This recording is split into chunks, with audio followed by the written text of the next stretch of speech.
recording. I'm doing it right We now. are recording, yes. Yeah. Yeah, great. I agree, because it helps to make sure.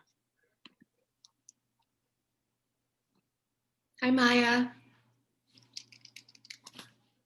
Hi, everyone. I just had to give my last threat to the baby so he doesn't come in here. Threat, treats, it's all one and the same. And if you lose me, my lights have been flickering with the storm, so it's not that I'm not interested. So Oh boy. That's all what of we were us. thinking Same about. here.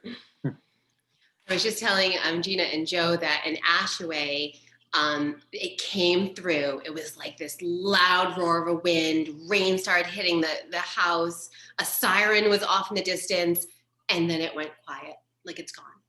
Yep. Hey, Sounds like Caleb. Texas. Hi, Carla. Everyone's coming now. So anyone that's in the meeting as part of our just our safe space, our trust, our atmosphere, if it's possible for you to put your camera on, that would be appreciated. Also, we want to just ensure that our meeting is safe and secure, and that everyone who is here with the intention to move our agenda forward. Now, we know that that's not always possible given different circumstances, so that's fine too. But if you can put it on, please do.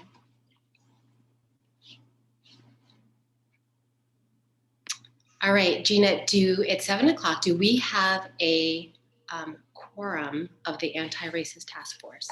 So there should be 10 now. 1, 2, 3, 4, 5, 6, 7. I have 8, and let's see if I'm missing anybody that just hopped in. Let's see. I think I have. Hi, John. I believe you have. Yep, you have a quorum so far. Yep. Okay.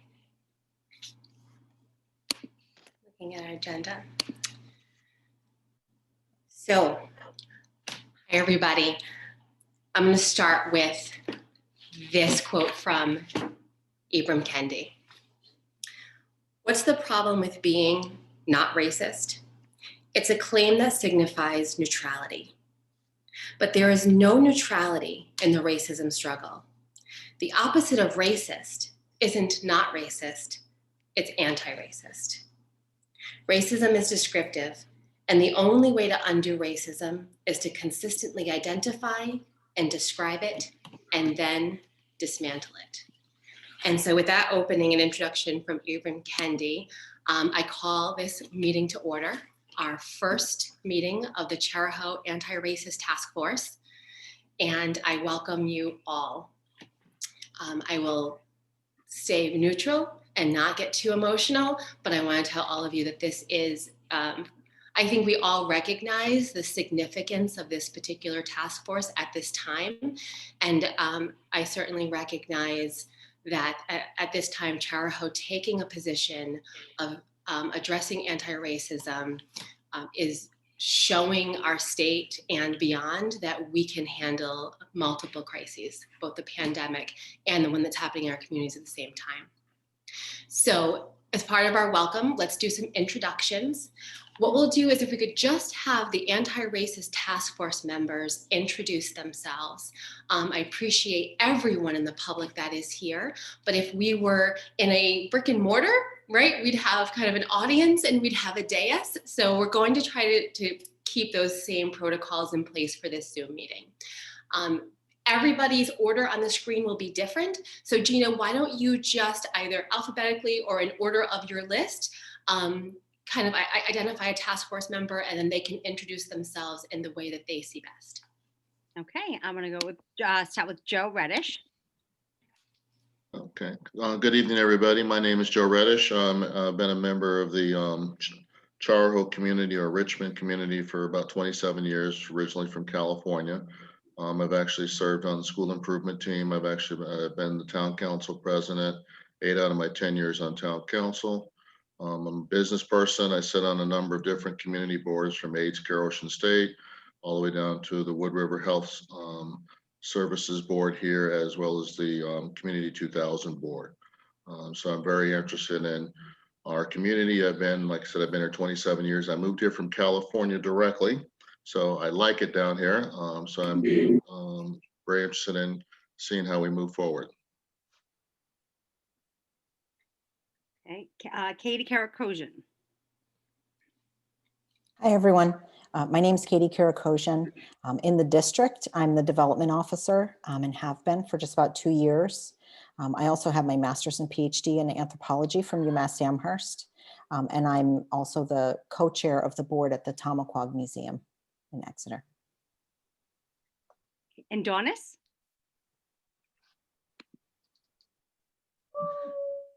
Hello, can everyone hear me? Yeah, it looks like it's working. Okay, awesome. Yeah, and Donnie Spears in the chat. Hashkan Hazahunishla, Ojibwe people, Bashichin, Tatnesani Dishiche, Do Choctaw and Chickasaw people additionally. Hi everyone, I'm Indani Spears. I'm Yucca Fruit Strunga in the Lion Clan from the Diné or Navajo people. I'm born for the Ojibwe people. My maternal grandfather is from the Tango clan and my paternal grandfather is from the Choctaw and Chickasaw people. I'm originally from Camp Verde, Arizona, and I live here in Hope Valley with my husband, who is, I've said it before, but I'll say it again. He's the most handsome Narragansett. That's going to be contentious here with this group. But, oh, okay, see, I already see this. We're getting very political, and yes, a lot of tension already. In my opinion, one of the most handsome Narragansett men here in Rhode Island, and we have 4 children. 2 of which are attending Hope Valley Elementary School and 2 more that will be entering into the school system in the next 4 years. My professional background is in anthropology. I went to UMass and know Katie. From there, I got my bachelor's degree at the University of Denver in Denver, Colorado.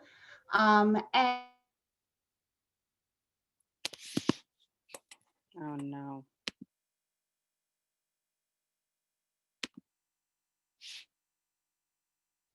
schools and colleges and universities to incorporate Indigenous perspectives into these places of knowledge. So I am honored and excited to be a part of the conversations going forward. And thank you for starting this conversation and laying out some actionable steps here with us today. Thank you. Joseph Lopes. Hi, everyone. I am a teacher. My name is Joe. I'm a teacher at Charahoe. I've been here for almost 30 years. I grew up in Pawtucket. Originally, I was born in Portugal. Immigrated with my family to Rhode Island in 1969. And I'm just glad to be here and look to move all this forward. Thank you. Maya Hill. Hello, everyone. Thanks again for to this group and for having me on this group. And Donis, you are correct. It's okay. He is one of the most handsome ones in the tribe because he's my cousin. So my background, I am a Narragansett native. I am also a U.S. Army veteran. I have 2 children that graduated from Charahoe, and I currently have a 3rd grader who is in Charlestown Elementary by way of my kitchen. I also, I participate in my VFW post, the local post in Wakefield. I am a member of several different committees through my VA experience, and I am a transplant from down the road in Narragansett to the Charahoe area, but I've lived here now over 20 years. So this is home, and I 100% look forward to being able to contribute, participate in any way possible to our goals, and to find out, first of all, what our goals are going to be here, and to participate in any possible way. Thank you. Dawn Harris. Asko Ikwasa Nitapoak, Natasha Weiss, Wachi Sawanariwas, Chikant. My name is Thorn Harris. Hello, everybody. And I am a member of the Nahahagatsik or Narragansett tribe. Cassius is very handsome, as we're obviously acknowledging tonight. Good catching, Donis. But no, on a serious note, I am very pleased to be here, and as a former Charahoe student, it really warms my heart that there's actually a creation of something like this. I have 7 children, all of which have gone through Charahoe schools, at least until 8th grade. My 3 children who are older, they left Charahoe at high school when they had an opportunity, and they went to the Met High School, which I actually work at. But I still have 4 more coming through. So first graders, it's hard to keep track. First graders, 4th grader, and a 6th grader.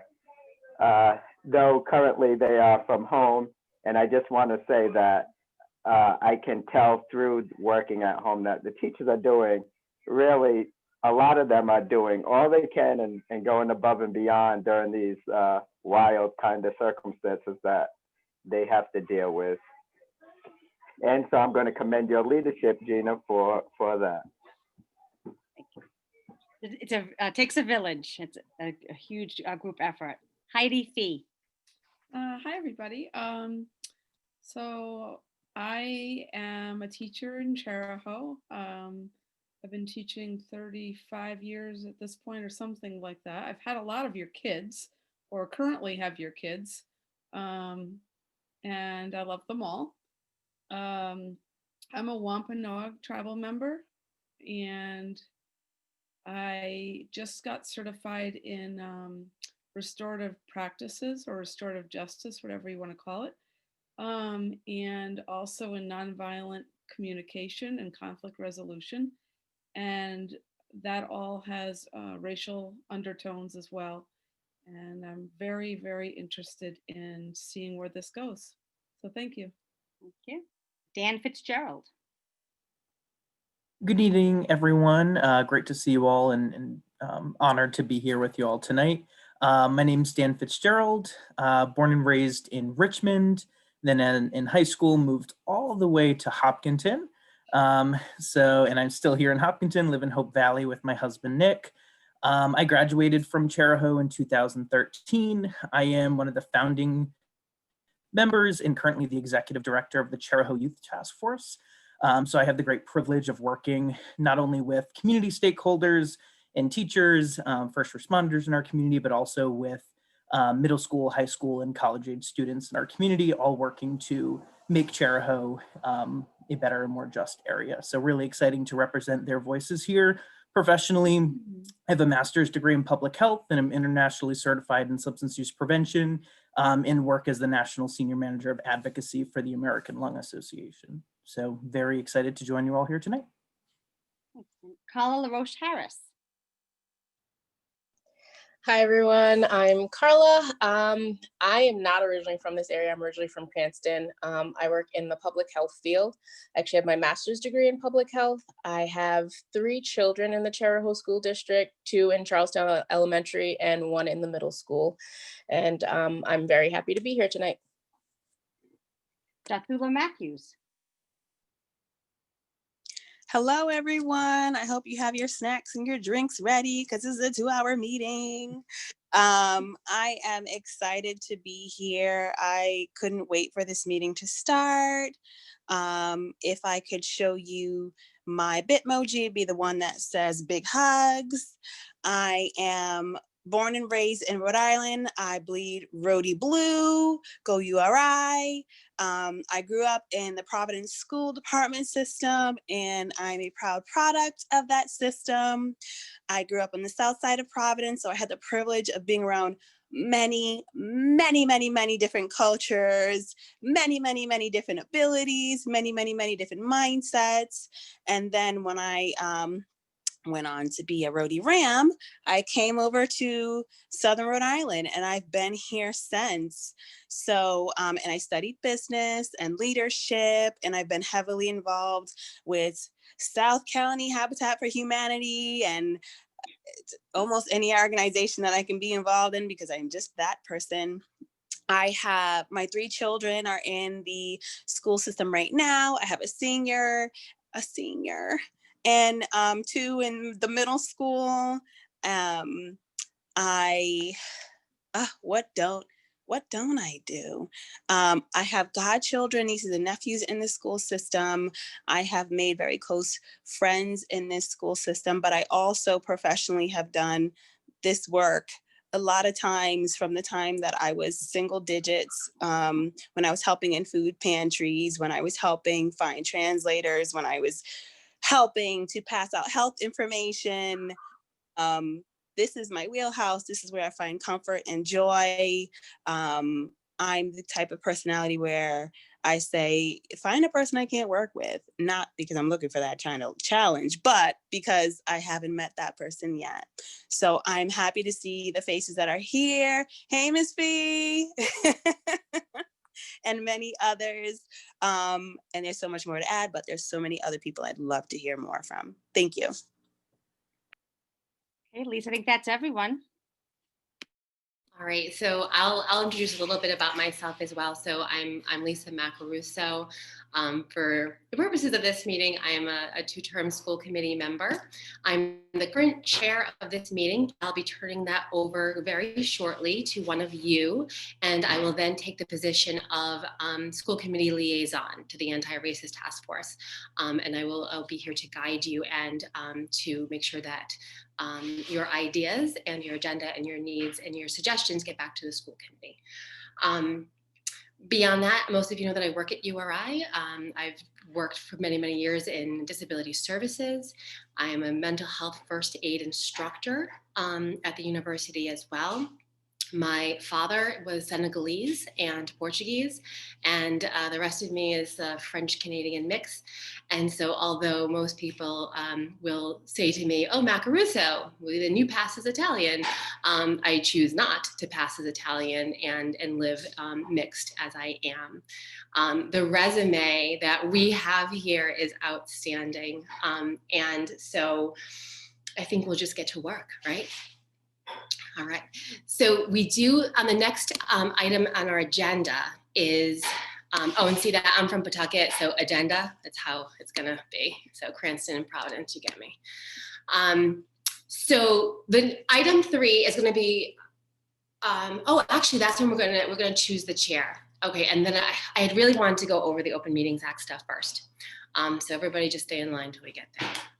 So in terms of the organization, the task force, as I mentioned, I'm currently the chair, but I will be turning that over to one of you. The way that that's going to work, so I actually do, Gina, have to move in between item 5, is through nomination. And so through Robert's rules, it'll be necessary for someone to either nominate another individual or you can nominate yourself. That will be seconded by somebody else in the group. And then once that second happens, an open discussion can take place on that nomination. Okay, there can be more than one, and we also need a vice chair as well. For the time being, Gina has agreed to keep minutes for us. So we're not going to be looking for a recording secretary, and we're going to try to avoid that if at all possible, so that everyone can really be here and be present and be really focused on the conversation and the work. And we'll try to take care of the admin for everybody. All right, so any questions on the process that we're about to engage in? Okay, so because you all, I'm sure, followed the OMA, I'm sure there haven't been any conversations with more than 2/3 of you to think about this ahead of time. But now's the time. If you feel that for this group, you have the bandwidth to take a leadership position, please nominate yourself or nominate someone else that you would like us all to discuss giving that role to. Just a logistical thing. I made all of the members co-hosts so you can unmute yourselves. But if there's a member from the public that you would like to have speak, Lisa, any co-host can unmute them, just so you know. Right, yeah, I think when we get to, after we do the chair, we'll talk about norms for the meeting, but we'll keep the public muted for now. Okay, so seeking a nomination or a volunteer for chair of the Charahoe Anti-Racist Task Force. I nominate Maya Hill for chair of the Anti-Racist Task Force. Okay, there's a nomination on the floor. Is there a second? I second. Okay, so Donna seconded. And so this is for purposes of discussion, right? So we can talk about that and it can be declined or accepted and then we'll vote. So no pressure. It's just open for discussion now.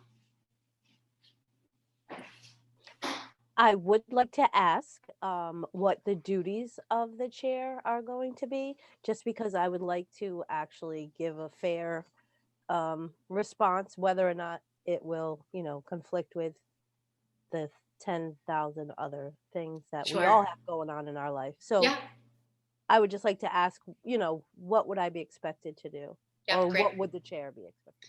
So for purposes of this meeting, the chair would essentially run the meeting, right? Would move us through the agenda, would ensure that we are following Robert's rules, that we are meeting the Open Meetings Act provisions, that we're all, you know, doing what we're supposed to do. You'll probably be in contact with Gina in terms of setting the agenda, if there's anything you want to add, if you're contacted by you know, the public, for example, or one of us to say like, oh, you know, I would like to discuss this at the next or an upcoming meeting, you might be that point person.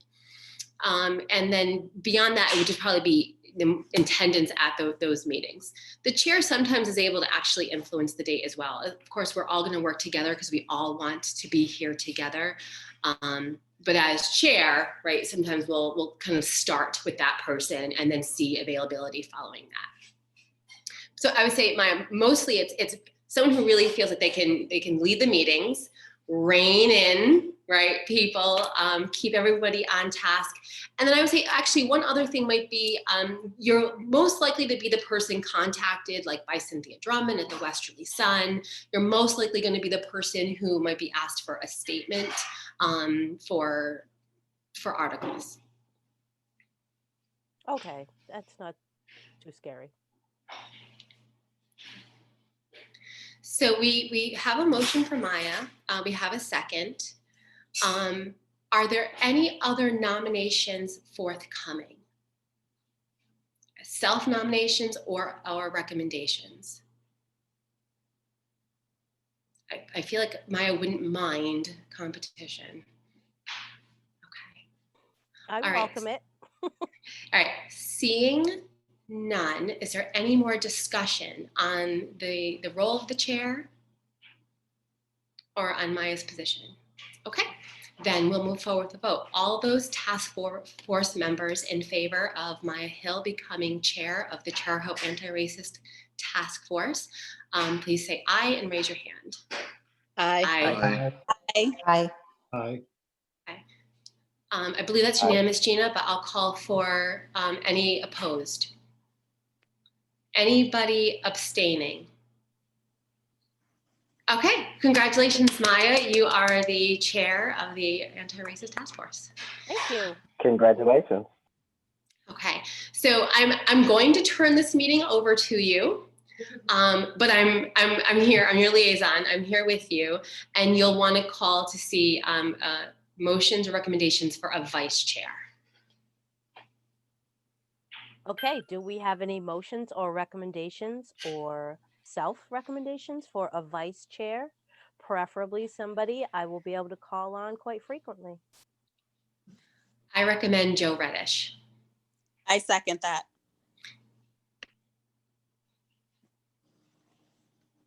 So we have one vote and 1 second for Joe Reddish.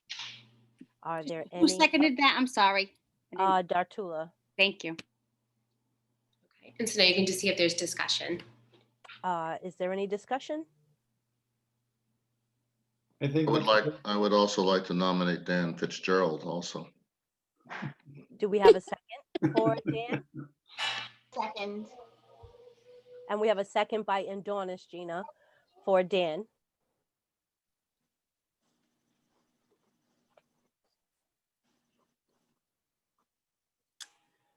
I think my question would be the roles and responsibilities of the vice chair. In the absence of the chair, you would become Perfect. the chair. And I would share with the group, for me, I sit as chair of a number of organizations already, so I want to make sure that I would be able to give the full attention if I were selected as vice chair, but right now my bandwidth is just a little thin. Not as thin as my tummy should be, but you know. Okay. Are there So any more nominations? Oops. Maya, I will withdraw my nomination of Joe Reddish. Are we allowed to nominate other individuals if we second? You would withdraw your second to match my withdrawal, and then you could nominate somebody new. I withdraw my second and I nominate Thon Harris.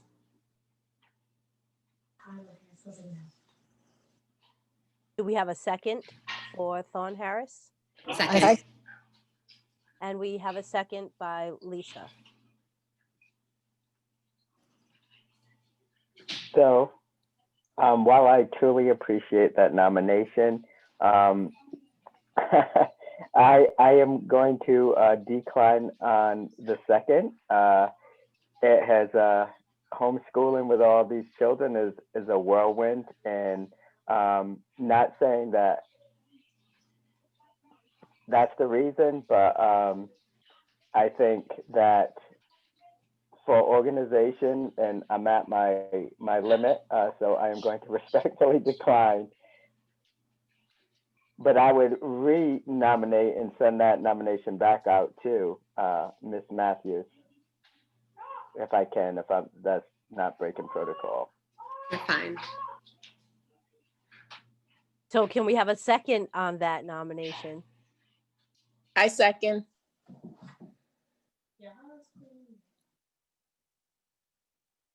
That was Carla, Gina. Can we go over the responsibilities one more time of the vice chair? Yes, you become chair if the chair is not here. Full stop.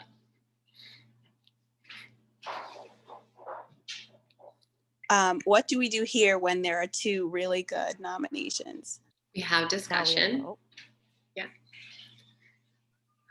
Well, ideally, what we would want through the discussion to get to one vote if possible. Dr. Lula, are you accepting the nomination? I am not declining the nomination. So significant. I'm just feeling for Maya and Gina right now. I promise you, all the motions are not going to be this way. This is the most complicated part. After there, it'll be different. Can we move the question, please? Okay. So Maya, what that means is you'll call for a vote. Okay, so you have two nominees, and we should call in order. So Dan was nominated first. Call for yay, nay, and abstaining, and then based on that, we'll decide if you have to cascade down to Dr. Lula. Okay.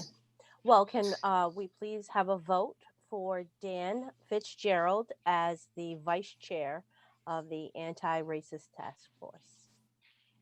All in favor, say aye. Or Aye. raise your hand. Aye. I see. I see 5. Dan, raise your own hand. Yeah. I was going to ask that if I'm able to. Sure you can if you want to. Okay, that's 6. Okay. Excellent. And now do we place a vote for Dartula? Well, it looks like the majority The majority, so right. already. Okay. Right. So you probably just want to call for nays and abstentions for the record. Are there any nays for Dan as vice chair? Are there any abstentions?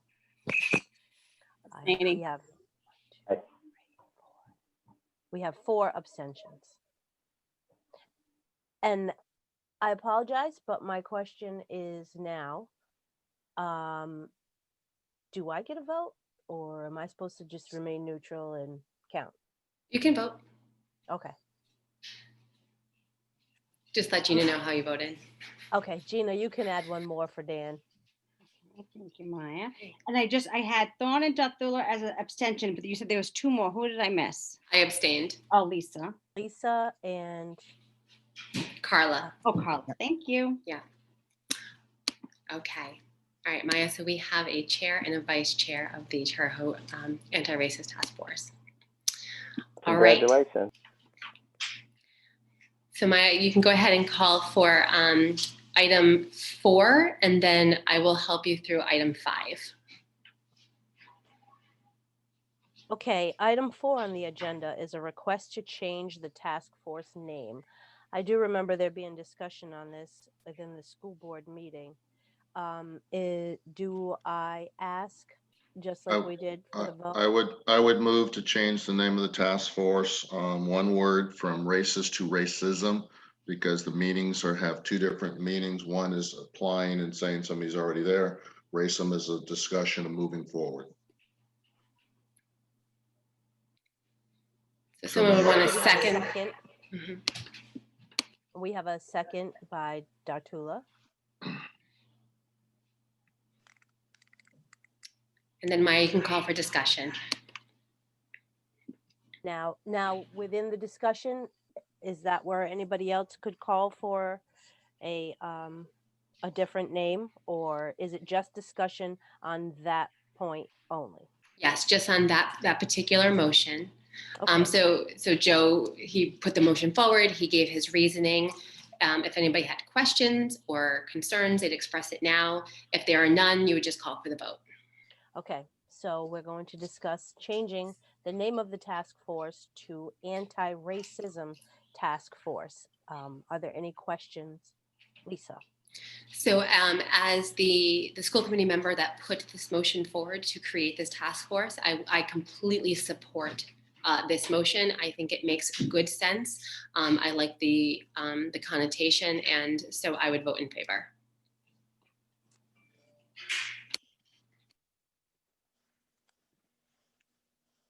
Are there any other questions or conversation regarding this motion? No? Then I think we should call for a vote. All of those in favor of changing the name of the task force to Anti-Racism Task Force, please raise your hand or vote now for yes. Aye. Aye. Aye.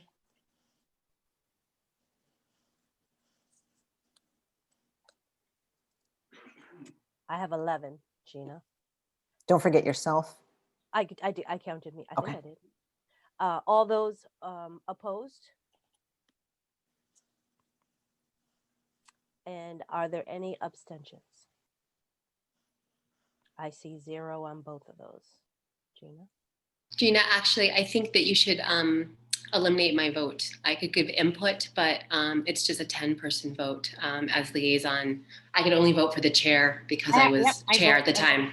10 task force and school committee liaison support. Excellent, perfect. Okay, then it looks like we have all in favor to change the task force name to the Anti-Racism Task Force. And our next line item is Orientation, Open Meetings Act, Robert's Rules, and Zoom's rules, and the rules of Zoom. Great. So we have the district attorney here with us as well. That's Mr. John Anderson. You can, John, give a wave. Well, actually, why do you need to? Your name is right there. And so he's here just to guide me as well, but I will give us an overview of the highlights of each of these areas. In terms of the Open Meetings Act, I put down a few notes first here. So what does that mean? It means that all of our meetings need to be conducted in public. Anytime that 2/3 or more of us are together and having a conversation about any topic related to this task force, we're actually in a de facto meeting, which would be a violation of the Open Meetings Act because the public has the right to be present. That includes what's called a rolling quorum, right? Because so 2/3 would be the quorum. And a rolling quorum is this kind of funky phenomenon where if you start an email with 1 or 2 people and they say, oh, that's a great idea, let me forward that to a few more people. And really in practice, a conversation is starting to occur between 2/3 of the task force, we're actually in violation of the Open Meetings Act. So when we want to have a conversation, it's important that we contact the chair, make sure it's an item on the agenda, so that the agenda can be posted to the public and the public can have the opportunity to listen to our conversation and contribute as they see fit. That would be the same for gatherings, right? If we're all happen to be at a school event together, it's fine that we're all at that school event together. It's fine that we all talk with one another.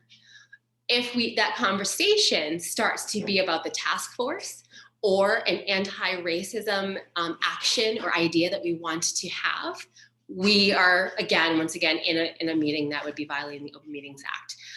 So it'll be a little wonky at first. You get used to it after a while, but that's probably the most important takeaways that we need to have around the OMA. That they're public meetings, the agenda will be posted in advance.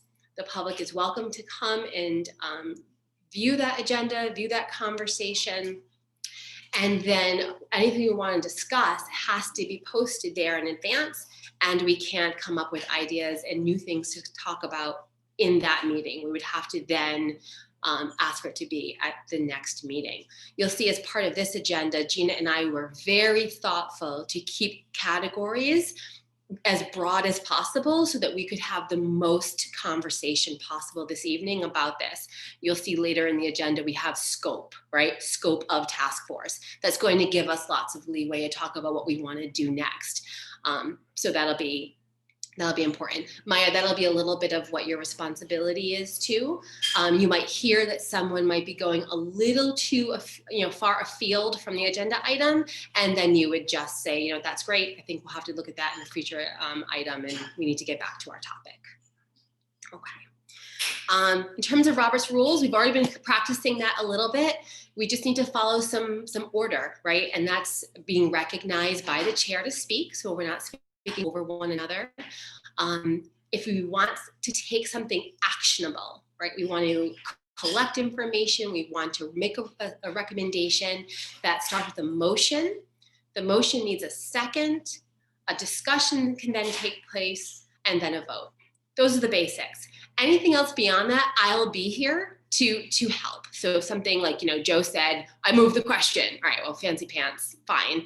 But you might not have known what that meant. Don't worry, I'm here, right? And I'll make sure all those little things happen to keep us in line. That's one of the fun things I get to do as liaison. The Zoom rules. So as you see, there's no chat, right? Same, all along the same lines, right? We need to make sure that the public can see what we're saying. That's what we want, right? We are going to do this out in the sunlight, right? We're going to bring forth all of this. That's how we're going to dismantle, right? And decolonize what this educational system is by doing it in the public all the time. So that's why the chat's not there. In terms of the chair setting some norms, what I'm going to recommend is that at least initially you follow the same norms. So these aren't rules so much as Robert rules as they are guidelines, that when there's an item of discussion, that the task force itself has complete opportunity to discuss, deliberate, amend, take note, before you turn to public public input. We do that at the school committee. It works fairly well. We want the public to be present, but also we have work to do. And so it's a good adoptable norm to have the committee flush something out. And then if there's public comment, you can accept a raised hand. Lisa, quick question. Are there any guidelines for public when they're speaking that their camera needs to be live? So there are not, because they'll have to pre-register for these meetings. That didn't happen this evening, but in the future it will.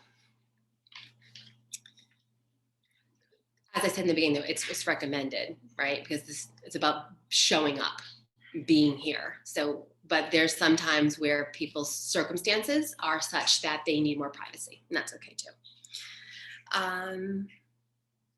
Yeah, John, I don't think I missed anything essential. Do you?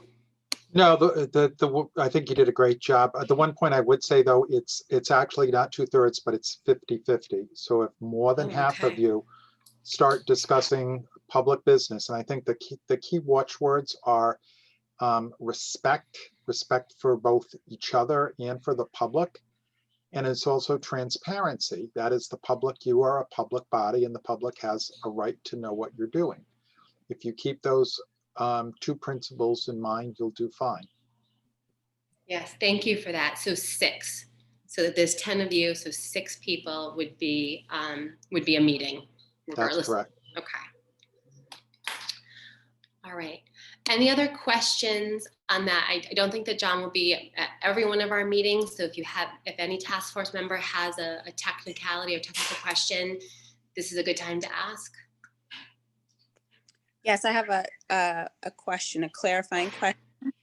So I understand if it's half, not 2/3 of us are gathered and we are speaking about task force related topics, then that is a violation.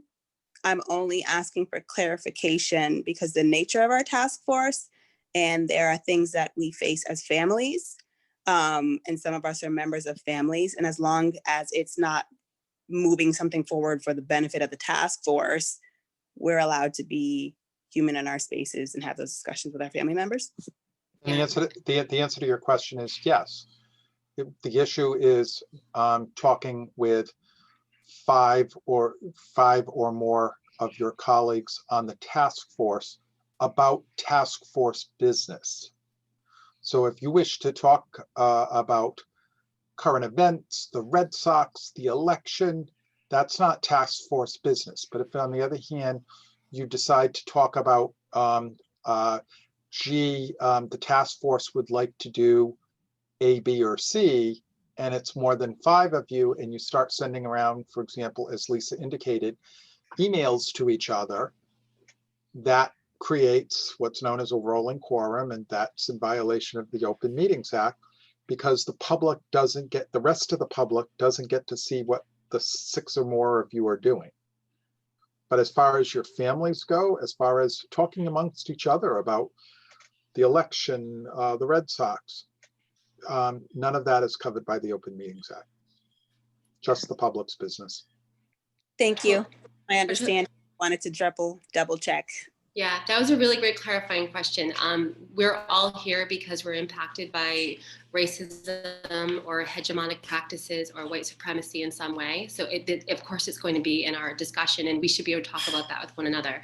To help really illustrate John's point, if you think back to our scope, right? So we're here to address and examine policies, practices, and curriculum, right? That's the scope of our task force: policies in Charahoe, practices in Charahoe, and curriculum. So if you just think of those 3 areas, if the conversation's in those bubbles, get out. But if the conversation is in the area of racism and supremacy, well, no, lean in. That's what we need to be doing that. We do that all the time. All right, Maya, I turn back to you. Okay, are there any more questions? I actually have a question. If I could ask Mr. Anderson, in the event that I have a question and I want to make sure that we're not falling into a legal realm, are you open to us to reach out to make sure that we don't cross those lines, or how do I go about And here's what I would suggest that you do, that if any of the members of the task force have questions, they should present them to you, and you just pick up the phone and call me. Excellent, thank you. Are there any other questions? Okay, then it looks like we can move on to 6, the scope of the task force. Oh, I'm sorry, Thorn, you have a question. I was just wondering, what is your preferred method of being contacted? Best way to contact me is through the chair. So if the chair, I was talking about Maya. I'm sorry. I believe that we're going to go over requests for information. So I'm assuming that we're going to provide our contact information, but email and text works best for me during the day. That's how you'll probably be able to get a faster response is email, through email or text.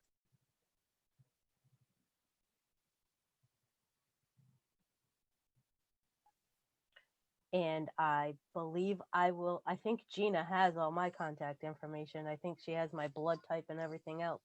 So if we send our information out to the rest of the task force so that we have everybody's contact information, that's something that we should probably do. So now does anybody have any other questions before we move on to item 6? One question, Jana, can you do that just in one sheet to everybody so we don't have lots of emails going back and forth? Yep, what I can do is I can put together, because I already have the sheet from this committee, and then I can send it to you as an attachment so you all have, unless if there's an email or a number that you prefer that you don't think you used when you registered, then just email that to me. Yep.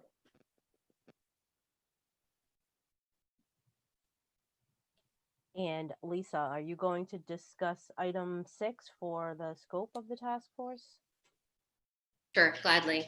So this is, right, we're 45 minutes in, we did great. We did introductions, we did the business, right? We don't have to go over those things anymore, right? Next time we meet, we'll get right into this part.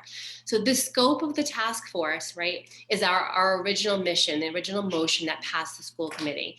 And that is for us to examine policies, practices, and curriculum within the Charahoe School District through the lens of diversity, equity, and inclusion. Okay, that's our role. What you need to decide this evening through discussion and talking with one another is what you want to prioritize. Where do you want to start? Recognizing that, right, this work is, this is turning a big ship slowly, right? It's going to take us time to make small incremental changes, but if we persist, we'll get to it. So with that in mind, we need to decide, Maya, where we want to start. Do we want to start with policies, practices, curriculum? Do you want to investigate a little of each? This is probably going to be the most complex part of the evening, trying to set out where to begin. So with that, Maya, I would see if anybody has an idea of where they want this task force to start its examination. Can I make a suggestion? That if you were going to the emergency room, the first thing a doctor or nurse checks for is a pulse. And so what I might recommend we do is, if there's something that already exists, is to send a survey out to our students to get a pulse of their feelings. And that will give us a kind of a guideline of what we need to be focusing on as a group as we start to look at the policies and procedures and so on for the district. I like the idea of having, can we have a discussion on Mr. Reddish's? Okay. Yeah, this is just an open discussion. Unless somebody says I make a motion, we're just chatting. Okay. I definitely like the idea of having a questionnaire to go out to the students. I think we just have to be really direct in the questions that we ask, especially and obviously I know you mean to be grade appropriate, but is that something that we can do? Are we able to reach out to them to get the feedback? I don't know what our rights are as far as are we able to do something like that? Yeah. So Gina and I had talked about this when we were looking through the request to be on the task force. We actually had a substantial number of students apply to be on this task force. So many that we actually decided to keep them almost as an independent listserv in the event that we, the task force, wanted to poll a sample of students. So Gina and I have a sample of students who already volunteered to participate in this committee in whatever way we ask. And so if we want to get a baseline assessment, as Joe was suggesting, we can form a few questions and actually send them out to that particular sample of students who are awaiting an opportunity to contribute. Does that sound about right, Gina, what we discussed? Yep, So great. then my question would be, Freezing. since you all have have already set that into place, because it's not on the agenda, are we able to compile a list of those questions now? Or do we have to put that into the agenda for the next meeting to work? Nope, it's within the scope of the task force. So the other thing I would say is instead of recreating the wheel, we might want to look outside for if there's a resource that's already created those types of questions. I can reach out to my coordinator, since I sit as the chair of the Commission on Prejudice and Bias, and they have worked with schools in the past, and see if they have any surveys like that already created. But I think we may want to look too to see if there's anything that exists, because we as a group, I don't think are fully knowledgeable enough to ask the right questions, but there are questions that probably already exist that would cover what we're trying to gain knowledge on.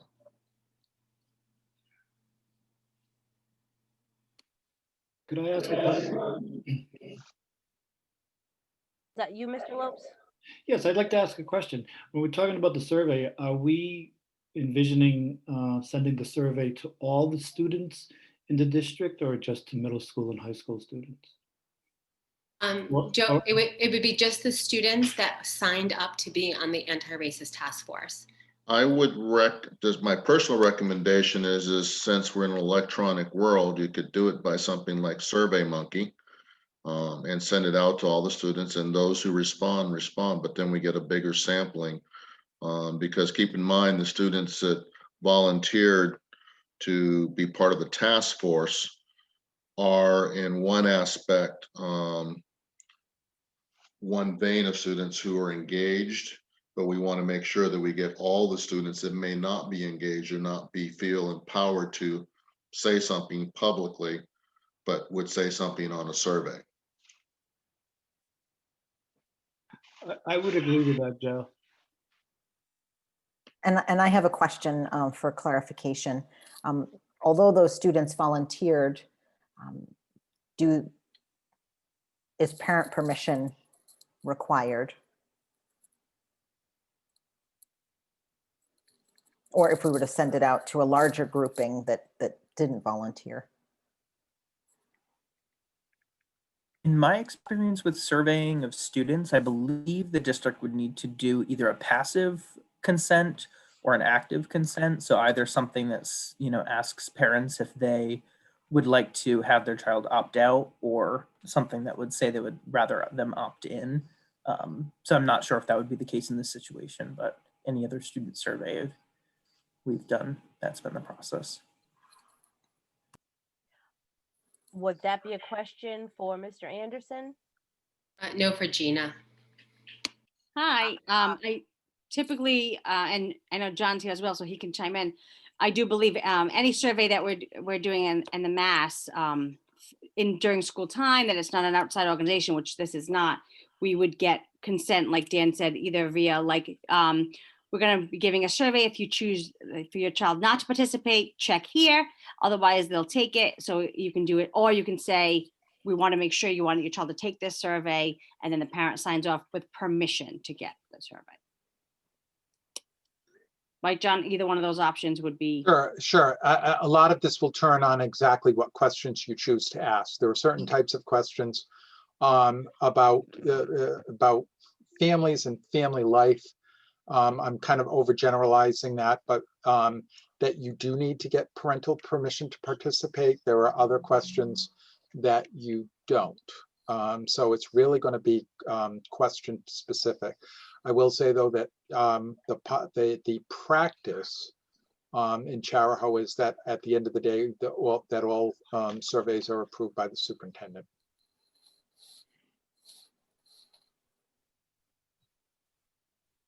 So then would it make sense then to look up possibly one of these surveys that are already out there, like Mr. Reddish mentioned, and then bring that to the meeting and see how we like those questions for the next time, and then pass that along to see if we can have that go to the superintendent? Makes sense. That's perfect.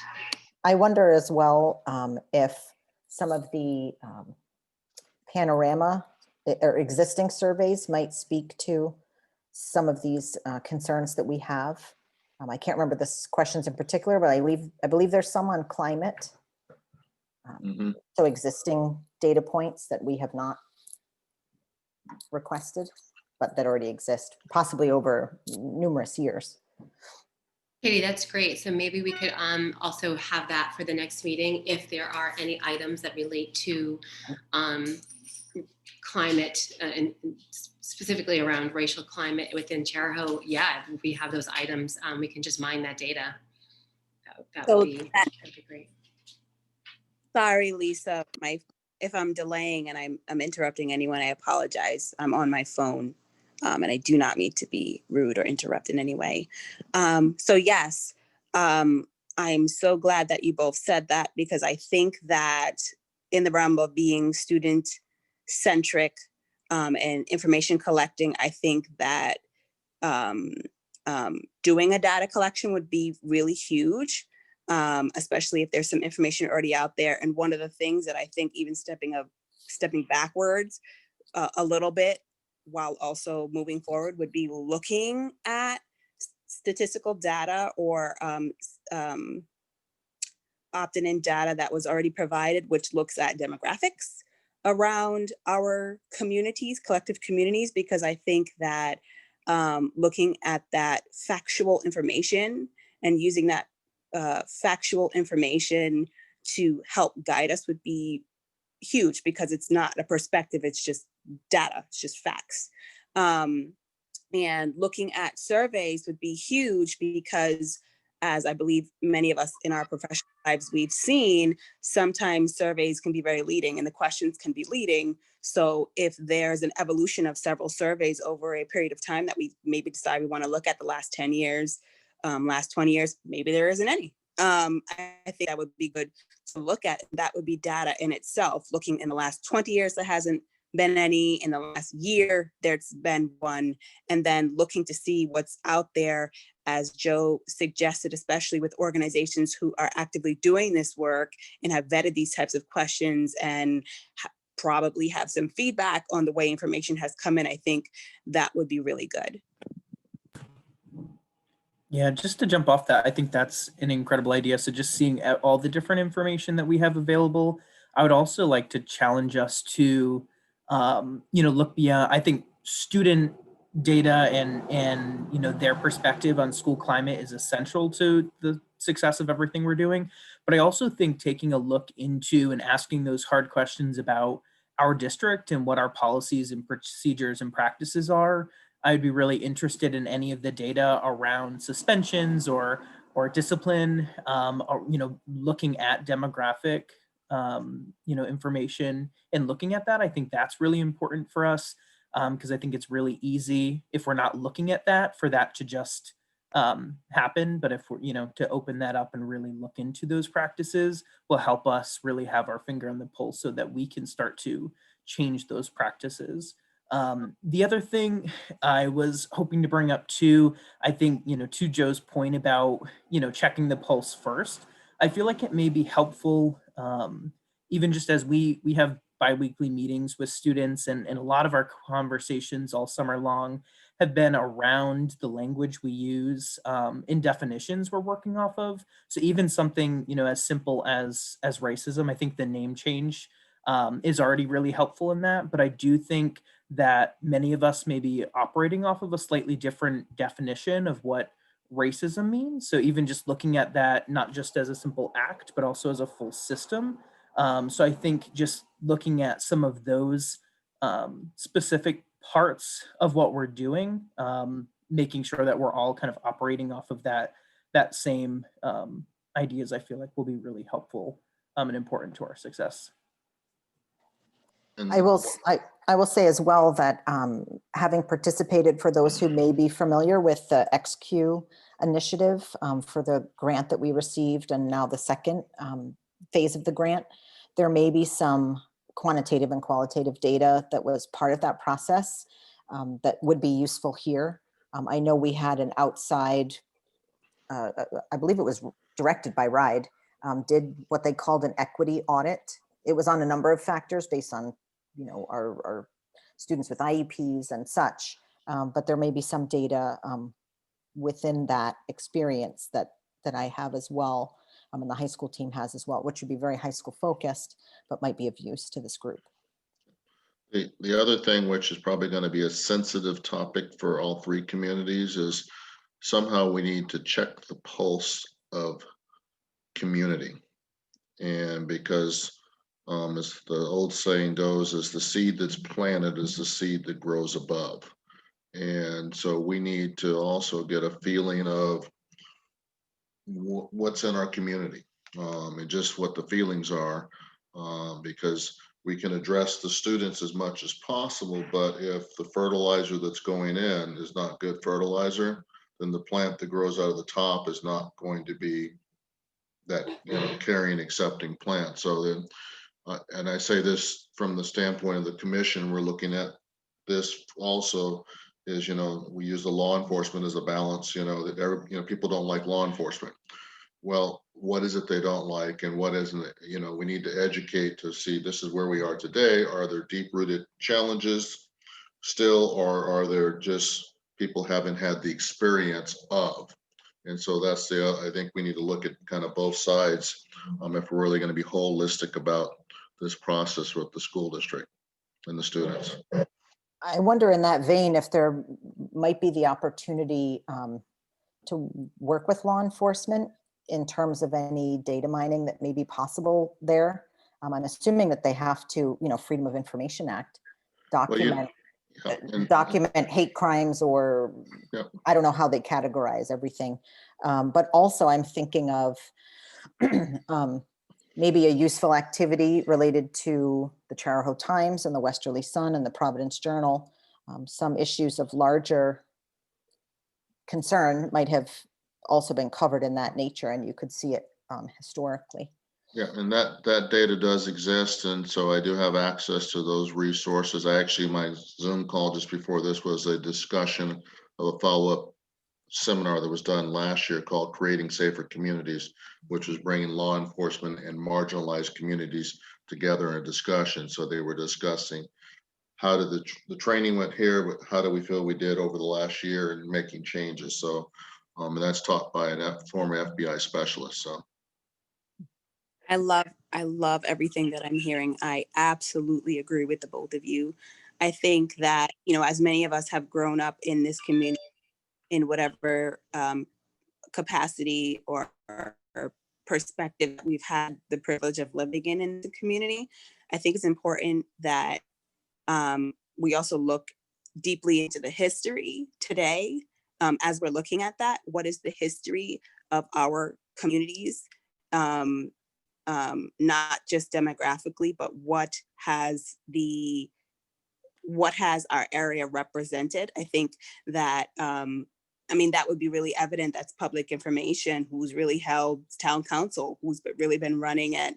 I think that information around, and not only that information, but just the historical context around what we are looking at would be helpful, because as Joe said, we're talking about the soil. So if historically the soil has had certain perspective or certain understanding, and not an opportunity like they have now, then we can have a greater understanding of the direction that we possibly need to go in, and what resources we may need to use. So I agree 100%.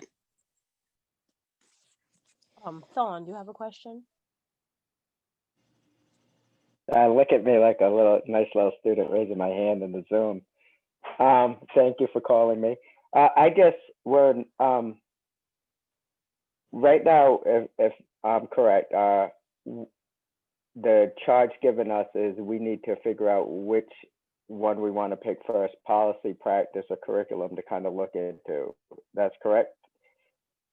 So in saying that, and I am all for surveys and those type of things. In surveys, sometimes I wonder, I don't know what the age we're going to give to students that are going to take this survey.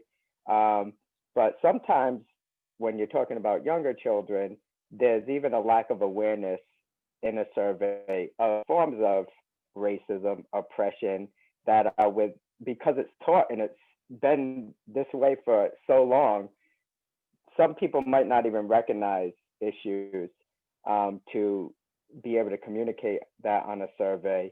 And also, I think it sometimes is hard for children who have faced certain circumstances or situations for them to voice that. Even privately, it's then difficult for them to kind of admit, because no one really wants to think about those bad experiences that we have faced.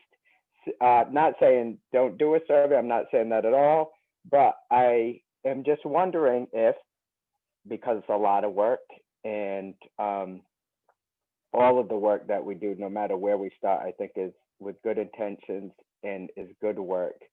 So while that we are information gathering, it's just my thought that maybe we should just pick an area to start digging into. And then if we look at the data that comes in, and maybe we need to shift a little, to prioritize, but until that happens, I would say, let's just pick one and start rolling that ball. I agree. I think that considering the priorities as like concentric circles and where we want to begin that work and then moving outward, I think that, for us, surveys as the vehicle to begin that work, that may be a mechanism we can employ at some point in the conversation. I think the information gathering phase, we're pretty much all agreed that we're at that point right now. But I really think that I agree. I think here in this conversation, we should winnow the first concentric circle down to something. And I would propose some further discussion around what that would look like for curriculum. And I know that is not, addressing the soil, that's not addressing the community more broadly. We're gonna miss things in that, but if we're gonna consider approaching this or turning this large ship, if I can use like 17 different metaphors, if we're gonna consider that, then we can start with something more tactile and tangible for us that isn't quite as overwhelming. Not that approaching the curriculum isn't overwhelming, which it is, but that I would consider that. I would ask that we discuss that a little bit further. And I agree with you, because these things can be done parallel.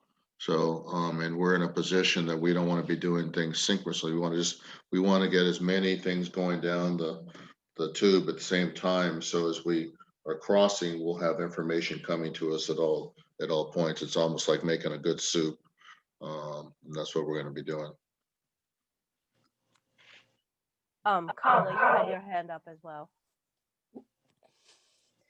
No, I'm all set. We've moved away from it. I was just saying that we're going to need to focus on something. But if we're going to send a survey, I also think it's important that we do have a small group of children review it to make sure that it's almost like, no better word for it, that it's in their language, because a lot of times we may use terminology that they don't use anymore. Yep. Yeah, Carla, I think that's a great use for that. Sorry, I was just thinking of something else, but I think there's a great use for that, that sample of students that volunteered to be part of the anti-racist task force, right? We can almost pilot, right? If we do end up creating a survey, we can pilot it with them. But just to summarize if you don't mind, I took notes on what I think everyone has agreed on to this point. And so in terms of collecting data to help inform next steps for future meetings. For the next meeting, we would like to look at any XQ data from the equity audit that's relevant. We want to look at any hate crime data that is specific to our region. We're going to, Katie mentioned there may be some other surveys with some other existing data on demographics that we know that we have that. There may be a few outcomes from a survey that was done that had a few items around social justice and climate. So again, this is all existing data that we'll mine for the task force to review. And then Dan had mentioned, again, existing data.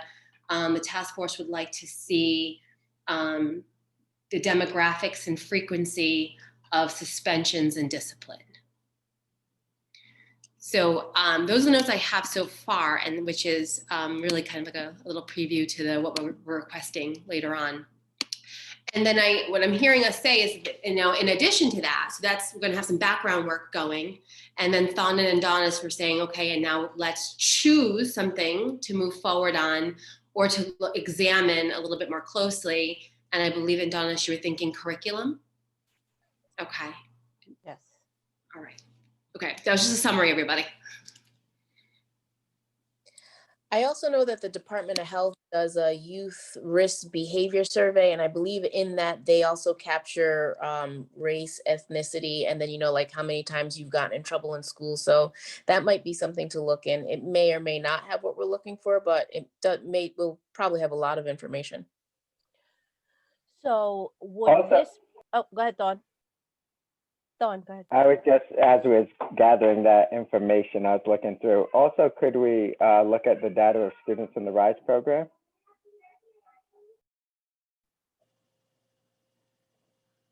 And this is also closely related, or if not the same thing as the XQ grant, but there were a series of conversations held with different generations of Narragansett people who attended Chariho that provided some qualitative data. I think that would be very helpful to kind of put some meat on the bones of the statistics that we'll be looking at. And I think that there was a lot of really rich, honest discussion in those conversations. So I'll leave it up to Katie and Silvermoon to decide what portions of that would be appropriate for the task force to see.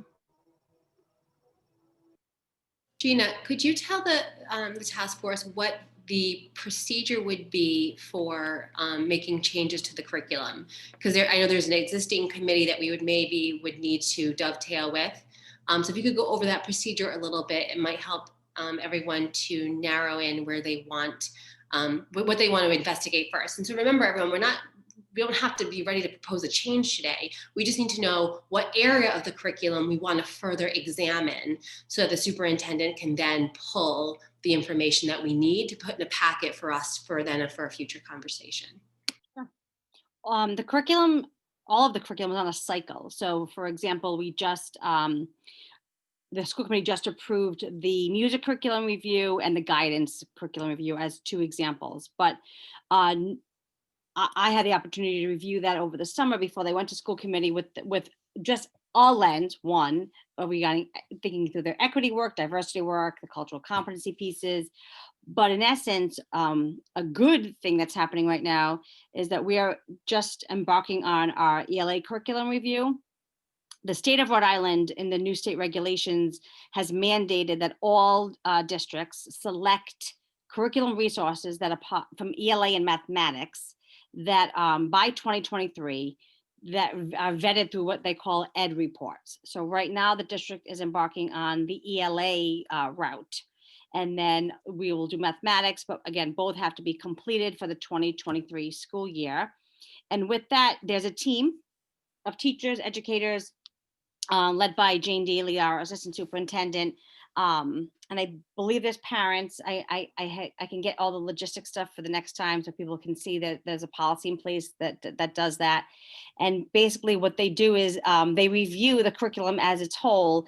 This is a little different for them because it's the first time where the Department of Ed is sort of leading them through the process because it's brand new in those core content areas.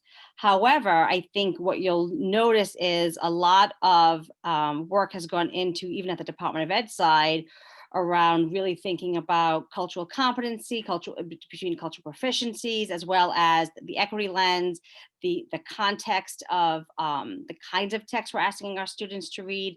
You'll see a lot of ELA that has a more humanities approach. So I think there's a lot of opportunity for this task force to be able to provide some scope about what they're looking and hoping that our new curriculum would provide.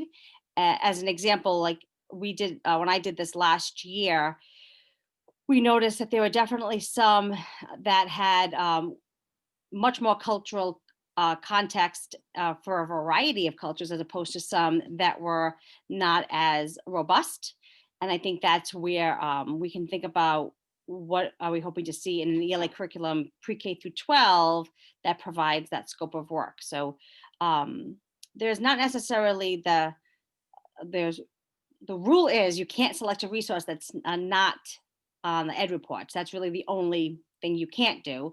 But if you Google ed reports and RIDE, you can go in and take a look and see the and if there's something that Lisa, that the committee is interested in, what we can do is we can ask the person who leads it at RIDE to do sort of a preview that they do for the community about, what that is entailing for the committee, because it's a little intense, but they also do this for parent groups, community groups who want to know more about why their district is having to change or make these shifts.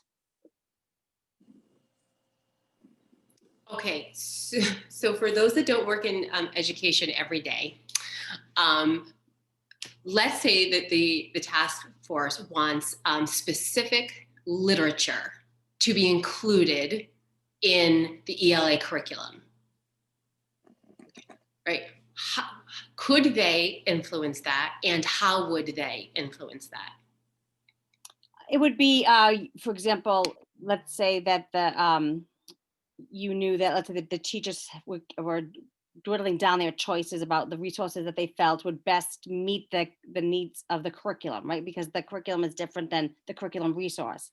So what the committee could do is not necessarily say the exact text, but they could look for authors or types of texts that they would expect to see in a culturally competent curriculum, and provide examples so that when the curriculum team is reviewing and getting closer to selection, they're not anywhere near that right now, there would be sort of the deliverables from the task force that they were hoping to see. So, we expect that when you're selecting a curriculum, you're ensuring that the following items are reviewed. And then even when we could even ask the curriculum team to present, where they are, an update about how they're taking on the lens sort of or focus that the committee here determines, like how what they're hoping to see in the curriculum or what they haven't seen, so that the committee who's selecting has an idea of what those what the ask is. Can I ask a clarifying question? I'm sure the answer is yes. So we cannot say, can you please add STAMP to the curriculum? But we can say, can you add the author of STAMPed as a potential member of the list of authors for the curriculum?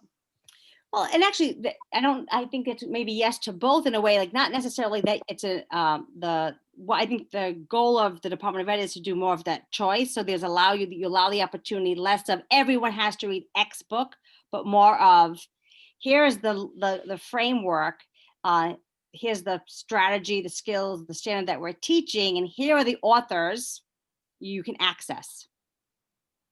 Beautiful. Yes. Okay. Thank you so much. So question, one of the things we didn't discuss, I guess I should direct this to Lisa and Gina. What is the timeline for the task force to come back with recommendations? Because I think that's going to be really important for us so that we know the speed in which we need to operate. And then I'm guessing it'll be, here's our findings, and then here are our recommendations.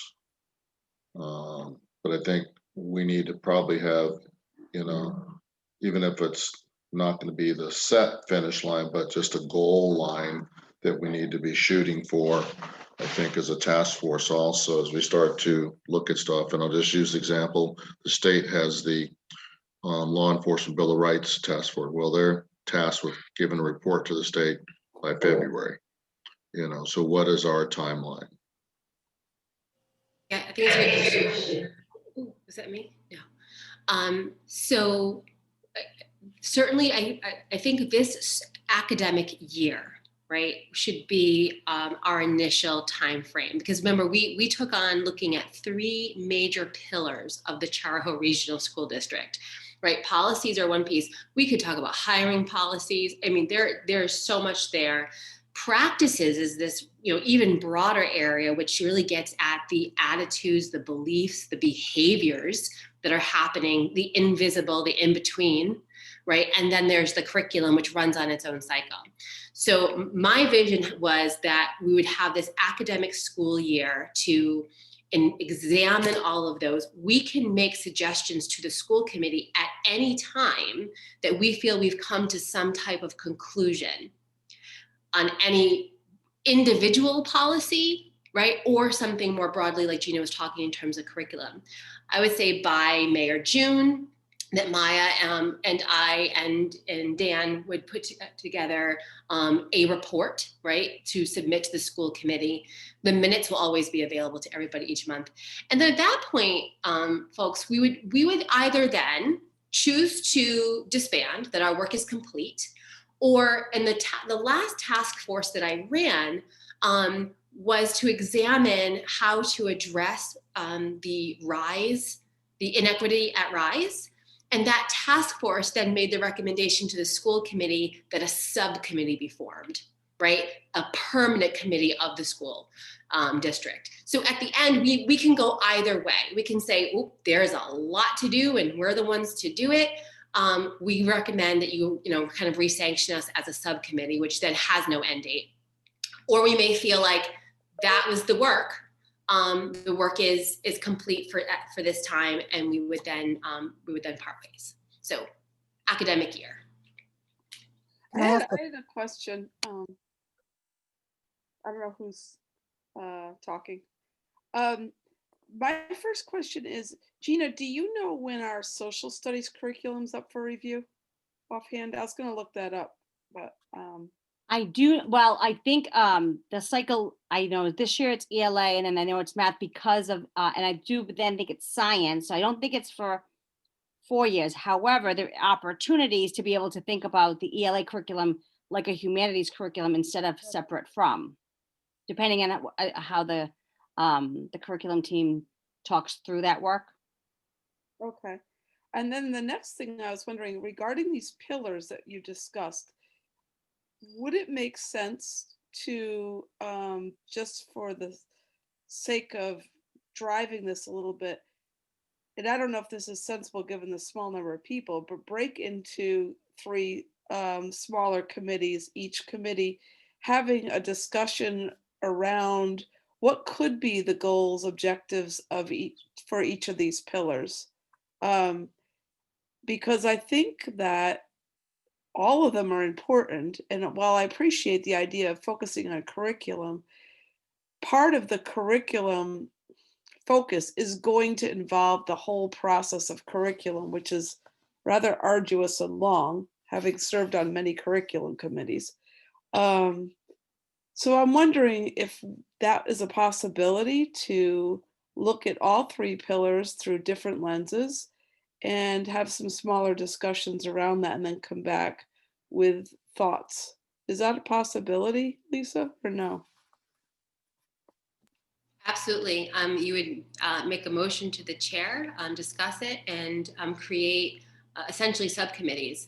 If there are less than 5 people per subcommittee, then you'd be able to have that conversation kind of at your own convenience without having to post. You would have to, of course, post the outcomes, right, formally for the public to hear once you've reached those conclusions or those recommendations, and we all come back together. When you would report to the group, you'd report to the whole public. But that, Heidi, sounds to me like a very impactful, very effective way of moving forward. So you'd make that motion to Maya. Okay. I make a motion to form subcommittees for the pillars of curriculum, policy, and practice. I second. Oh, who said that? That was quick. Katie. Katie. Oh, okay. That's what I was going to say when I had, when you spoke first. Oh, great minds. Okay, so I know you got that, Gina. Is there any discussion regarding the motion and the second? No questions? Um, Oh, Dawn. yes, sorry, I have a lot of children running around this house. May get noisy. For subcommittees, are people only on one subcommittee, or can you be on multiple subcommittees? As long as you don't make the capacity over the number, You if I could be, understood. you could be on multiple subcommittees.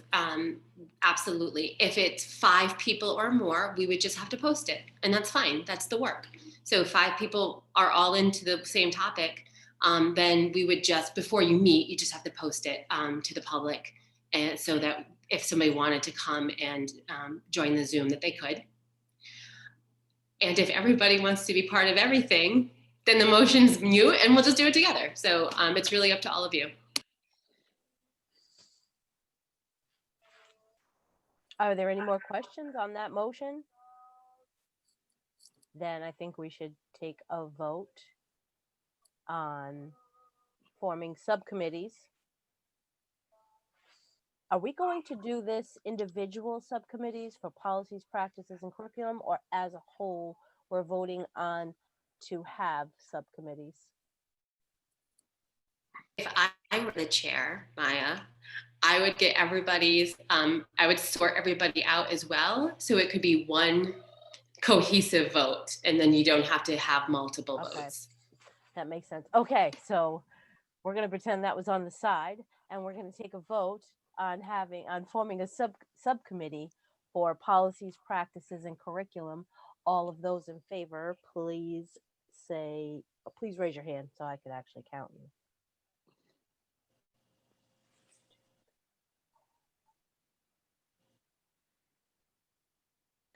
I'm I so see- sorry, Maya.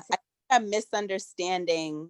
I think I'm misunderstanding. Are we saying there are going to be 3 subcommittees, or you're saying one a subcommittee that will focus on the policies, practices, and curriculums? Ms. Fee, am I saying this correctly? No, I was thinking one subcommittee for policy, one for practices, one for curriculum. Oh, I knew you were Yes, thinking that. and Maya, what I was saying was, before you call for the vote, I would find out who wants to be on each committee and sort everybody. So Right. like, before you do the final vote, say, okay, right? So the motion's out for 3 committees. Nomination. Who wants to be on this one? Who wants to be on that one? Who Okay. wants to be on this one? And then we can just vote all of that at once. Okay, all right. I'd be interested in policy. My first day. This is like, oh, I'm not muted. You're All doing right, good. So we're gonna do, who's interested in policy? Let's do that. I have 1, 2, 3, 4. I have 4 interested in policy. Did you get those, Gina? I haven't, I Dan, am Donna, Joe, and Donna. Joe, Dan, who was the 4th? Dartula. Dartula. Dartula, awesome. Okay, who would be interested in practices? The subcommittee for practices. And can we clarify for the committee the difference between the policies and the practices, because there can be some blurred lines between both? So for the purpose operationally for this team, policy is a written document that's codified within the district, right? Something you can pull up and read and that we have to adhere to. Practices are those intangibles, right? What we do, how we behave, how we move in these spaces. So we could have a policy that says that we do not discriminate hirees on the basis of race, right? We could have a practice of never advertising for teachers outside of our own region. So our practice is not anti-racist because we're only asking a white majority community to apply. Although our policy says we don't discriminate. That was an example, not necessarily real. Are we thinking we can be on more than one committee? Yes. Yes. All right, Maya, I have Thon so far for practices. I have So- Carla and Katie as well. And Dartula. And Dartula, okay, thank you. Actually, Dan, did you have your hand up? I did, and I was gonna ask, if we do not vote now, are we still able to attend that meeting in the future? But I'm guessing if it brings it up to 5, it would have to be posted as a public, correct? Right, for the first round, Yeah. right? So that nobody violates, right? If you want to go, tell us now, because then we know, Yeah. because we're at 4 for that, Dan.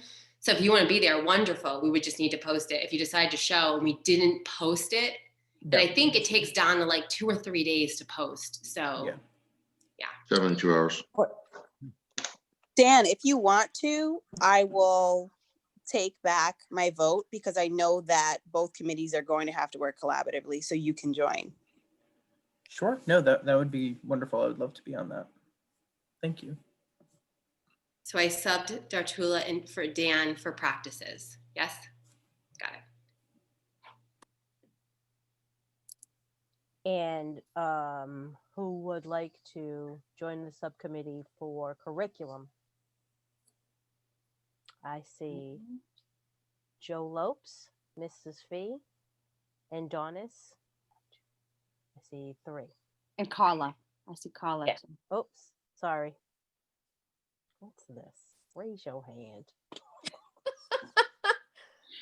Carla's sitting further away from the screen. Okay. I think everyone, so as liaison, I can move in between and support as needed. I don't need to be assigned. And so if everybody is in a group, Maya, you can actually call for the vote. And would you like me to restate the motion for you? Yes, please. Okay, the motion on the floor is to form 3 subcommittees and to examine policy, practice, and curriculum. The policy subcommittee positions to be held by Joe and Donis, Dan, and Dartula. Practices by Thon, Katie, Carla, and Dan. And curriculum, Joe, Heidi, and Donis, and Carla. Does Somebody- Maya need to be on select one? That's up to Maya. Okay. I just want to make. Thanks. So I just want to make sure I understand the way the subcommittee is going to work. They're going to work independently on those line items, the policies, practices, and curriculum, to gather information to bring back to the task force that's here. Okay. In that case, no, Miss Gina, I'm good. Okay, so that someone just needs to move the motion. Will somebody? I made the Katie did. motion? Yep, Katie made. We have Heidi We had the Miss Fee motion make the motion. Oh, and And I Katie seconded. seconded. and Katie Okay. seconded it. So we can now vote on that. All in favor of having this motion to form 3 subcommittees, please raise your hand. Aye. Aye. Aye.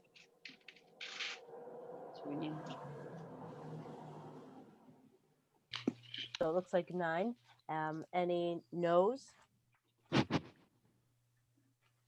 Or any abstentions? So it looks like we're gonna call that one unanimous to form a subcommittee. I only counted 9, so I must. But have did you missed- not include yourself? Yourself, yep. Yeah, there I go again. Okay, thank you, Katie.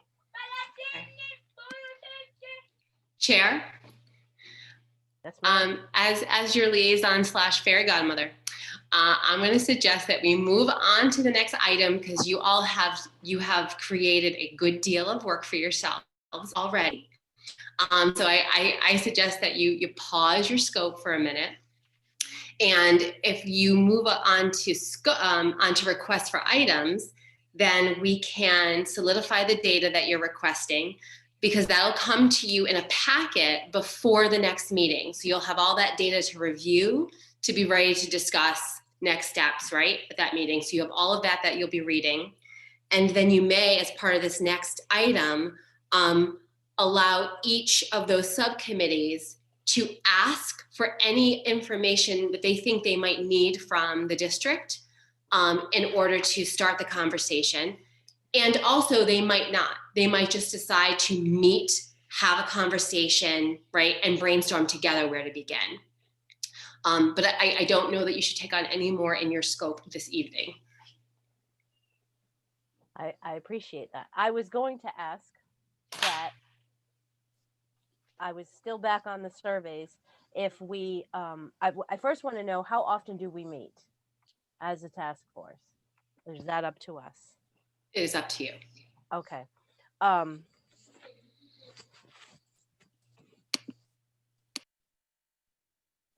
Excuse me.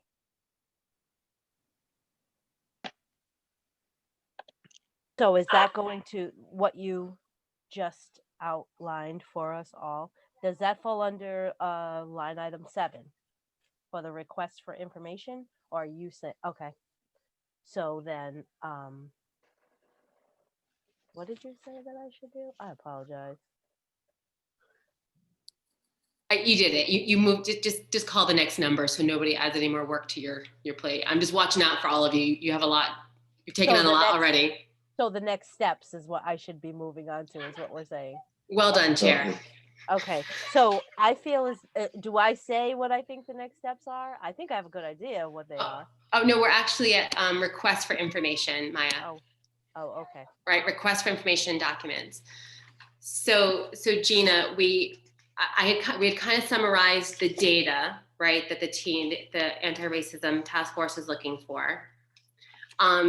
Joe, will you be compiling that hate crime data? I will reach out to them and see if I can get that information. Yeah. Okay, and so then Joe will give that to Gina so that we can put that in the packets for you. And then I believe the only other thing, Joe, you had suggested you may be able to access is an existing survey if you want us to look at that. Yeah, I just actually got a text back and from my coordinator. She said we don't have a specific one, but she said we can probably source those on the internet. But I'll also reach out to Cynthia Dial, who is the FBI specialist, and see if they have anything too. So Chair, I think we'd already listed the other data that you were asking for, right? The XQ data on the equity audit, the frequency and the demographics of suspensions and disciplines. Thon had asked, I believe, for CALA to be included in that as well, formerly RISE. So Chair, the only other information you might need is if those subcommittees want anything to start, or if they just want to meet and begin to brainstorm. Okay, subcommittees. Did I miss? I'm sorry. Nope, go ahead. Did I miss? Are we getting the demographics of staff as well in all the schools? I believe we are. Who just said that? Dartula?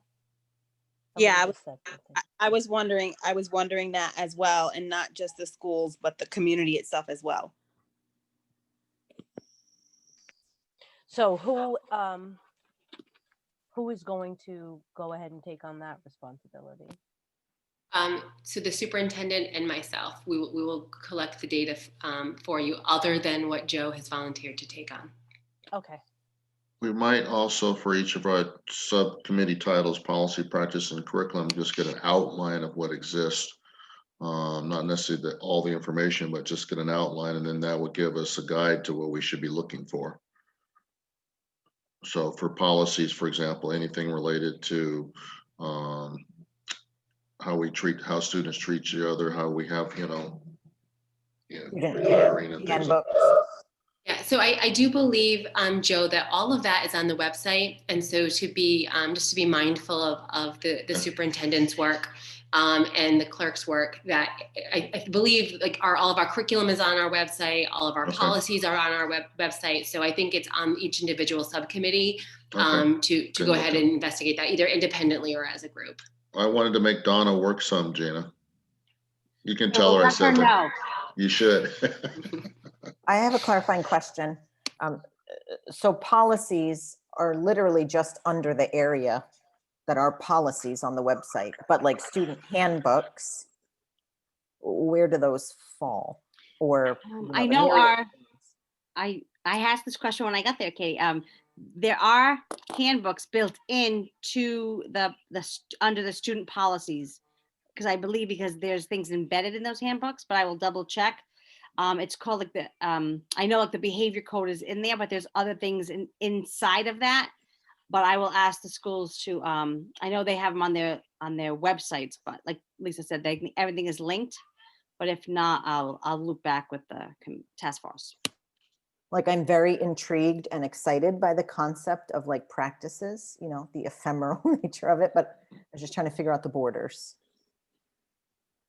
I love the way you think. So, so in meantime, because I know the subcommittee is going to want to start meeting, right? Because you can, because there's only 4 of you in each one, so you can do this right as soon as you're ready. I would say if it's something enforceable, right? For now, put it in a policy. So a handbook is something that we could open, right? And we hold a student accountable to what is written on that page, right? So it's an enforceable, codified document. So I would put that in policies for now. Right, the practices, and I like examples. I was a teacher, right? So Mr. Ritchie and I used to argue over this publicly all the time, right? We have a policy that if a student has a cell phone, we can take it away from them. That is in our policy, right? Is that the practice? I don't know, right? And if do teachers actually take away cell phones if they're out, or do they give 6 warnings? Do they feel like they should take those cell phones, or do they feel like that's private property and they refuse to do so? Are only some students losing their cell phones and others not, right? Those are the practices. The policy is what's written down. Which I think gets back to Joe's idea about a survey, right? Because some of those practices we will only know if we ask. Mhm. I have another clarifying question, and I apologize for so many of them. But if we meet, does the subcommittee or the task force have the authority? I'm not sure what's appropriate, but I'm not the only anthropologist in the room that wants to, talk to people, kind of informal understanding what a practice may be. Is that considered appropriate, or how does one move forward to gather more information? So Gina, do you want me to answer this question, or do you want it? Go for it. You did a great job, Lisa. All right. So your question gets at, to me, the heart of being an elected official, right? And so because you are appointed by the school committee and the superintendent, right? And the school committee is elected by the body, you absolutely have, right, within your purview and your sphere of influence to talk to students, community members, teachers, right? Absolutely. That is your role. You are currently sitting in a public role. Katie, the employee of Charahoe, right? I can't say what you can and cannot do under your employee code, right, handbook. But, right, Katie, a member of the anti-racism task force, right? Absolutely. You have all been selected out of 120 applicants because you conveyed that through your lived experience, right, and your motivation, right, to decolonize this education system, right, and to basically upend the hegemonic system, that you're ready to do this work. So you're here because of that. Yes, talk to people, talk to everybody who you can talk to people who have experienced, racism from the side of oppression, and talk to those who experienced it from the side of the oppressor. Yes, come back with everything you can. And this idea of having a subcommittee is wonderful because you can really exercise those conversations and kind of centralize those thoughts and actually use one another to kind of quell the emotionality that might come from some of the results of some of those conversations and investigations. And then when you come to the task force, right, that's when you as a team are ready to present your findings, your thoughts, and your recommendations to the task force and the public at large.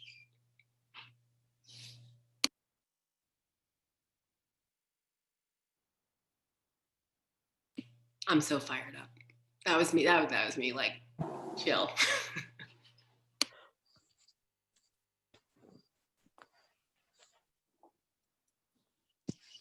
Sounds like we're gonna have a lot of fun.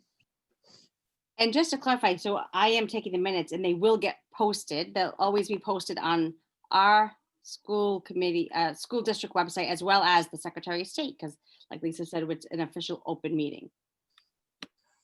Okay. Okay, so Chair, I don't think there are any other requests for reports or information. So we can move on to next steps, line item 8. Yes. And I think we kind of just went, I think you just went over that as well. What our next steps are. All of the subcommittees will be meeting. How do I get, Gina, you're going to send out my email information. Yeah, what we'll do is tomorrow we'll send out sort of a spreadsheet with everyone's first and last name and their email and cell phone, unless, like I said, there's something that when you registered, maybe you would prefer a different email or a different phone number. So I'll wait, and then by the end of I'll send it at the end of the day tomorrow. This way it gives you an opportunity to get me anything. I'll assume if you don't send me anything that you're good with whatever you registered with. You may want to put which subcommittees we're part of too, so it's clear for everybody. Actually, that's a great idea. I can put that right at the last column. Perfect. Thank you. I really just wanted to know how I was going to get in touch with that fairy godmother of mine. Yeah. I also want to point out, you see Caleb is on the call. We have Eliza on the call and Erica. So we have members of the public who are already by nature of being present this evening when they didn't need to be. They may be individuals that you can tap into as subcommittees. I know for a fact, Caleb and I have had several conversations. He is eager to contribute. And so any one of those subcommittees, he's been a very gracious guest at the meeting tonight and hasn't raised his hand or contributed, but I want to say on his behalf, he has contacted me a number of times to say, listen, I am ready. I want to help. He's a social worker. He has a great perspective. So I just wanted to point him out to everybody as well, if you don't already know Caleb. I also see Tina on this meeting. I see that she's also trying to be quiet as one of the public in the room as well. Okay, Chair. So I think your last step here is to schedule the next meeting. Okay, if I may ask what's I think that we're at October 7th. I don't know how often everybody feels that we should meet. I know there's a lot of information that you're going to be gathering over the next couple of weeks. You're on, Dan. How often do you think, when should our next meeting be? Or I want it to be, set. Should it be every month? Every, Less time than that? I would say at a minimum of every 2 to 3 weeks. I like 3 weeks. Okay. How does everybody, do we vote on that? No? I'm- Okay. How does everybody feel about Discussion. 3 weeks? And then the other thing is Wednesday night, a good night for everybody, because it seemed like everybody made it tonight. Is that a consistently good night? And then we have to ask Ina and Lisa, because I don't know what other meetings they have that they're going to be able to be present on those nights, or if they need to be. The only one I can't do is the 4th Wednesday of the month. So if we stay away from the 4th Wednesday of the month, then I'm good. Wednesdays are perfectly fine. School committee meets on Tuesdays, so any other day, this will be my priority.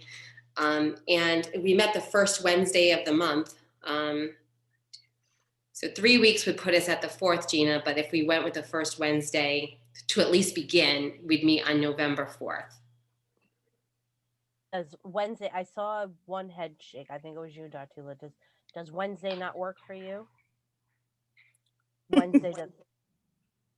But Wednesday's fine. Thank you. this is very important work, so I can make it work. It just might mean that you won't see my video on while I am getting on the call for the first 15, 20 minutes, and then you might see it on.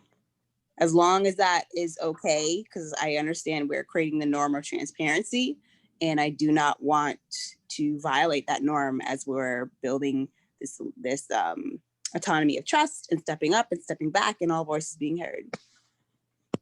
I also do want to say that I was thinking once a month only because we have subcommittees and we'll have to digest and process information together as subcommittees. And I think we would want to do that prior to meetings. And I thought that might happen in between. So that would then mean that we're meeting at a similar frequency for our subcommittees, but that also may not mean that at all. That makes sense. Is this the first Wednesday or the This second? This is the first Wednesday.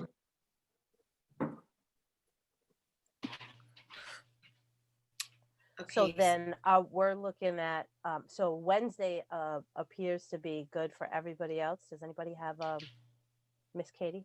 I can make it work, but similar to Dartula. Would pushing it to 7:30 solve Katie and Daratula's issue? Or is it just keep it at 7, and if your cameras are off or you're a little, we just have to, Daratula, as long as you just sign in so that there's a quorum.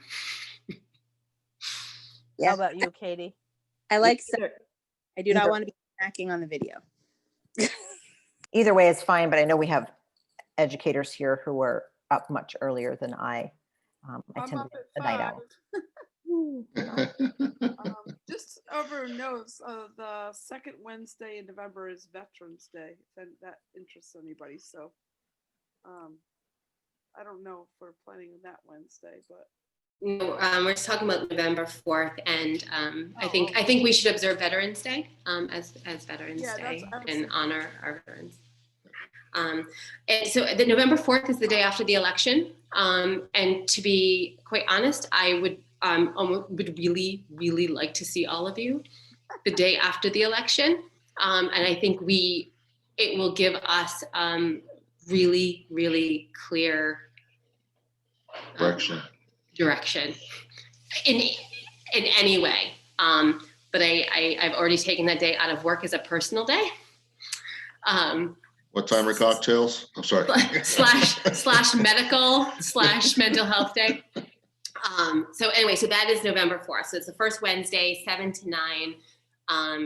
It sounds like we have a consensus that that'll at least be our next meeting. For now, we'll assume we're meeting the first Wednesday of each month until the task force decides that that's not working.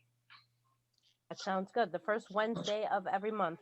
Yep, so I just, that works for November, December, but Lisa, just, I don't, that we stopped budget workshops, but I'm double checking with you, because I'm new. Is that budget workshop all of us, or is that like a daytime thing for me? I have to double check that. No, budget workshops are a school committee meeting. I thought They require a quorum, and I don't need to be there. I probably do. You probably do. You mean November 4th? I can take minutes. I can take minutes for one meeting. Perfect. That sounds good. Okay, because I know because then January gets a little crazy for me, because then it's the following week is the omnibus and so on and so forth. So as long as you're here, Lisa, then I can jump right back in February. Yeah, I got you. We only have 10 minutes left to make our popcorn for the debates. Come on. Okay. All right, Chair. Maya, you did a wonderful job not knowing that you were going to be chair. So claps and deaf claps as well. It's just, I'm going to let you finish it up. It's your last word to have and to adjourn. You'll ask for a motion each time, Maya, to adjourn the meeting. You can't adjourn without actually a majority vote to do so. Well, thank you everyone for being patient. I promise to do my homework and try to come back here a little bit more knowledgeable. But if you're expecting Lisa, well, you're gonna have to give me a couple more weeks for that. I would like to ask for anybody's motion to adjourn. Move to adjourn the meeting. Thank you. A second? Second. Second. You just voting all around today. Great job, everyone. That was like clockwork. Yeah. Great, take the vote. We can't leave until you take the vote. Oh, can we? Thank you. Sorry. All in favor of adjourning the meeting? 1, 2, 3, 4, 5, 6, 7, 8, 9, 10. I think I think that it's is unanimous. Right. Have a good Good night, everyone. everybody. Good night, everyone. Thank you night. very much. Everyone. Gina, stay on with me for a sec. Okay, I will. All right, good night, Nice to see everybody. you. Good night. Night. Thank you. Thank you.